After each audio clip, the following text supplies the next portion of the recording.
क्या आप ऐसा मानते हैं कि मंदिर में सिर्फ मूर्ति होती है, भगवान नहीं होते हैं? तो आप इस प्रसंग को सुनिए। हरे कृष्ण दोस्तों, ये किस्सा है अयोध्या के कनक बिहारी जी के मंदिर का। तो हुआ ऐसे कि अयोध्या में एक संत रहते थे जो बिहारी जी से बहुत प्रेम करते थे। बिहारी जी को बोलते थे कि तुम मेरे छोटे भाई हो, और अपने आप को बड़ा बताते थे।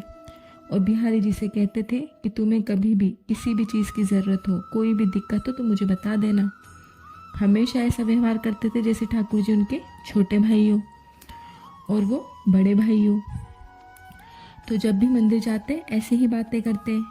एक बार हुआ यूँ कि कनक बिहारी जी की जो गोस्वामी जी सेवा करते थे, उनके बेटे को एक बीमारी लग गई। बीमारी ये थी कि उस बच्चे को खुजली हो गई, और ये ज़्यादा ही हो गई थी।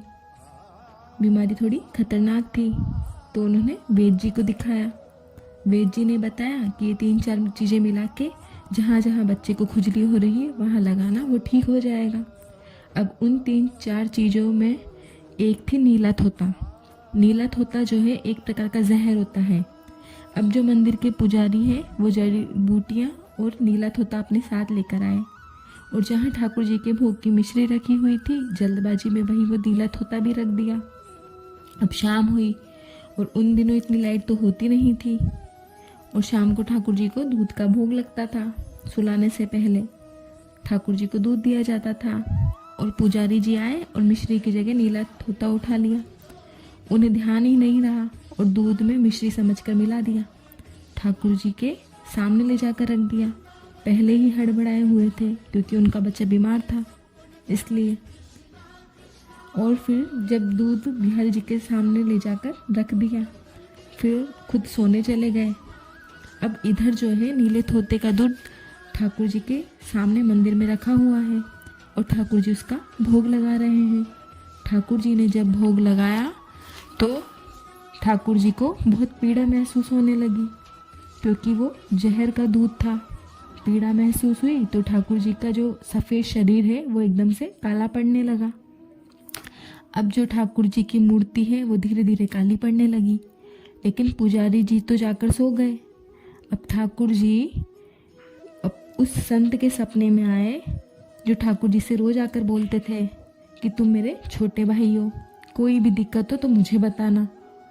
ठाकुर जी आए और संत बाबा के सपने में आकर बोले, भाई साहब बहुत पीड़ा हो रही है, बहुत पीड़ा हो रही है, पुजारी ने जहर वाला दूध पिला दिया है।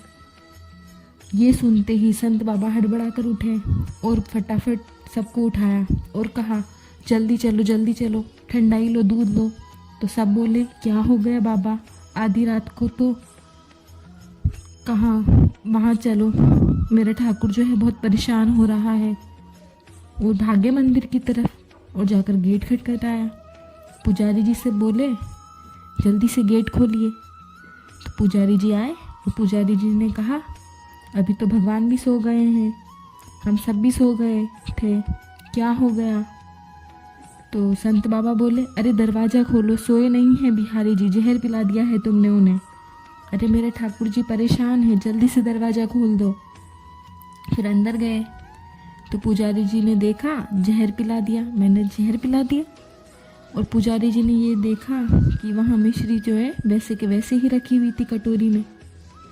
और फिर उनको अपनी गलती का एहसास हुआ कि हो सकता है मैंने अनजाने में ये सब कर दिया हो, और बड़े परेशान हुए और भगवान से माफ़ी मांगने लगे। और इधर जो संत है सीधे कनक बिहारी जी के पास गए और देखा तो उनकी जो मूर्ति है पूरी काली पड़ चुकी थी।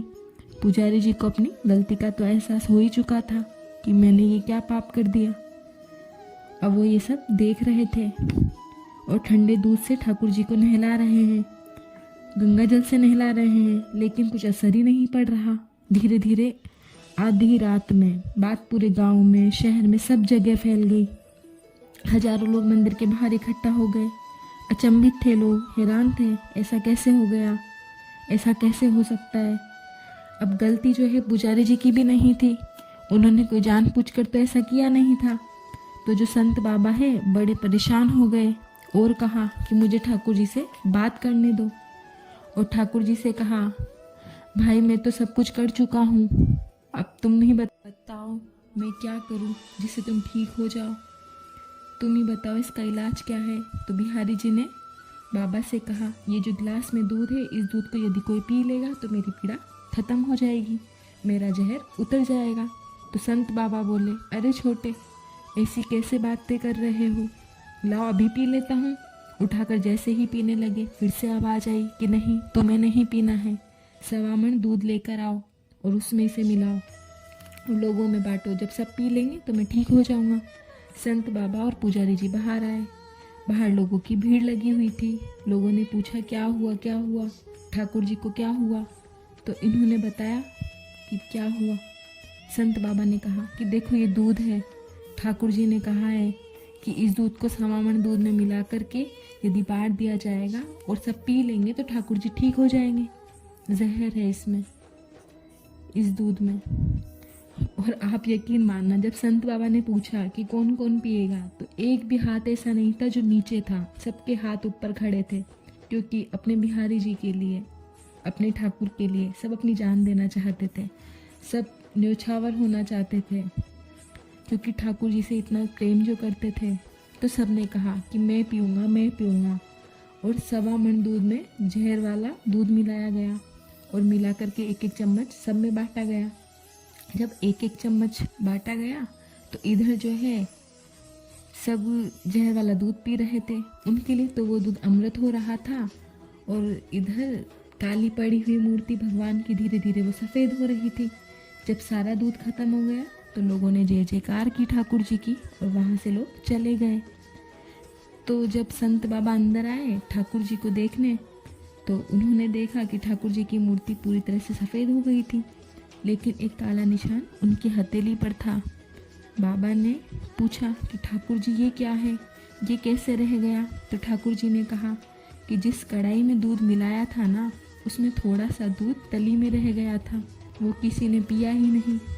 तो ये वही निशान है और इसे मैं रखना चाहता हूँ।